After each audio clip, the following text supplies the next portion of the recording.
world history class. It is actually Tuesday because yesterday I gave you guys a review worksheet to end the chapter. And today we're actually into a new chapter, and we actually skipped some pages to kind of, because I don't think we'll be getting to this is the part I want to get to if we don't go ahead and skip along, because we did miss that week of school and all this stuff going on. I want to make sure we get to some important stuff at the end of the book, so I'm going to go ahead and kind of skip us a little bit along, so that way we can get to the points where I was wanting us to get to. Emma Morrison, I really felt like you would like my shirt. It says a whole lot of learning going on. So this was actually a teacher shirt I got for Christmas. I was like, oh, that's a cute spring shirt. I can wear it to school in spring. However, this is as close to wearing this shirt as to school in the spring as I might get. So, but I felt like you'd like it because we both like llamas. Alright, so we're actually starting on page 373. So we've skipped a little bit, but I didn't feel like when I read through that you would necessarily need to read those other pages to understand where we're at in history right now. So we're just going to skip along to get to where we kind of need to go. So we're getting into liberalism, nationalism stuff. And so these are ideologies and philosophies, but they're decently easy to grasp. So liberalism really fights for the individual rights, whereas nationalism really has to do with the ethnic interests, or the interest of the nation as a whole. So Louis the 18th actually made a legislation that was very similar to the British Parliament. So if you think back, before then, France has been going back and forth between who's in power. Is it the Roman Catholic Church? Is it the king? We don't know. Back and forth, and every time a king came to power, the kings were all awful. So, and then we had Napoleon, who was like a military leader for like a hot minute, and then all that kind of went to just didn't end up working out very well. Worked out for a while, and then just kind of went to kapooey. So King Charles, King Charles was the brother of a king of France, and he sought to restore absolutism of the Roman Catholic Church. So he wanted to restore the idea that the king had divine power from God, but also restore the power of the Roman Catholic Church. So he was kind of like trying to be the middleman between the tug of war of who's in charge. Is it the king? Is it the church? Nobody knows. Back and forth, back and forth, back and forth. So the Duke of Orleans, which I wonder where we got the name for New Orleans from, actually put Louis Philippe to serve as king. First thought, they thought he was going to be for the people, but he ended up being like a lot of the other French kings and really being for the middle class and the upper class, which we know has caused a problem in the French territory before. So Louis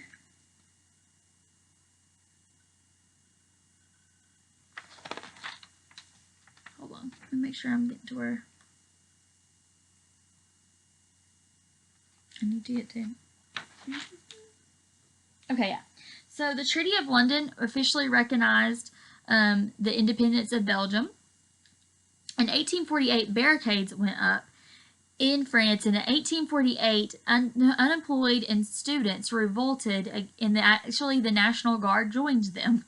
So instead of going to fight against the revolt like they were supposed to as the army of the country, they actually joined them, and at that point they knew they had lost.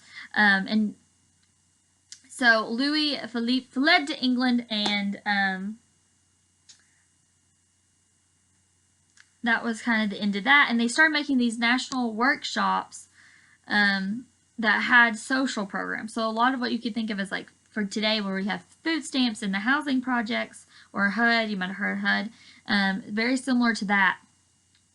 And the new French Constitution, all Frenchmen could vote. Make sure I'm where I need to be. Yes, okay, good. I'm still where I need to be.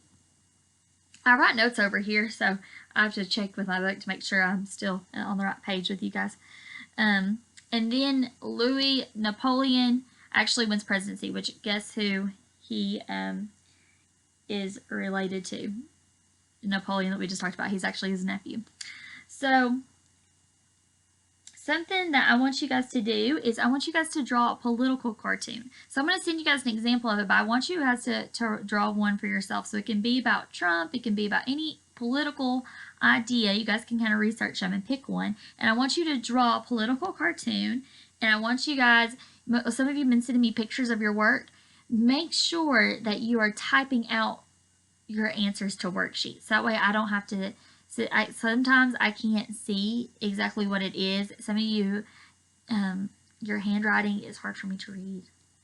So normally I can just pull you aside and I can say, hey, so-and-so, what does this say? And you can tell me. But that's not as easy to do right now. So please, please, please make sure you're typing out your work and sending that to me for your worksheets. But for this, you can take a picture and send me a picture of it. But please take it in a lit area where I can see what the picture is. And if you write anything on your political cartoon, please make it extremely legible.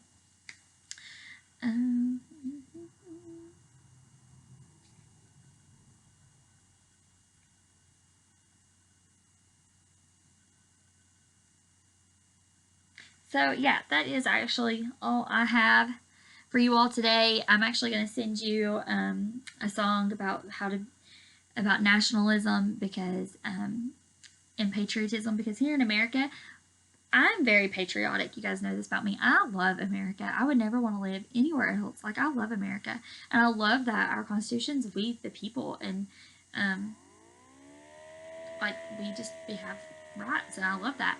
And so not everywhere has those rights, and we are very blessed to be Americans, but not everybody is like that anymore. A lot of this generation's like, oh, America's awful and Canada's better, and just a lot of our generation doesn't care anything about voting, doesn't care for American concepts. If you don't work, you don't eat, and working hard, and capitalism, and there's a lot of people in my generation do not care, just doesn't care about that.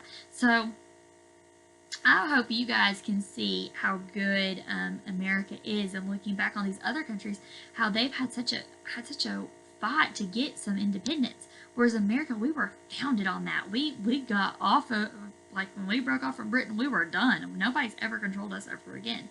So, and no religions controlled us or anything like that. Like, thankfully, we're based off of biblical concepts, but we are not like under one specific church. Could you imagine if we were only under a Baptist rule or a Presbyterian rule or Catholic rule? We would never be able to worship in the churches that we do. So we are very fortunate here in America. So that's all I have for today, and then tomorrow we will get into some other stuff. Okay.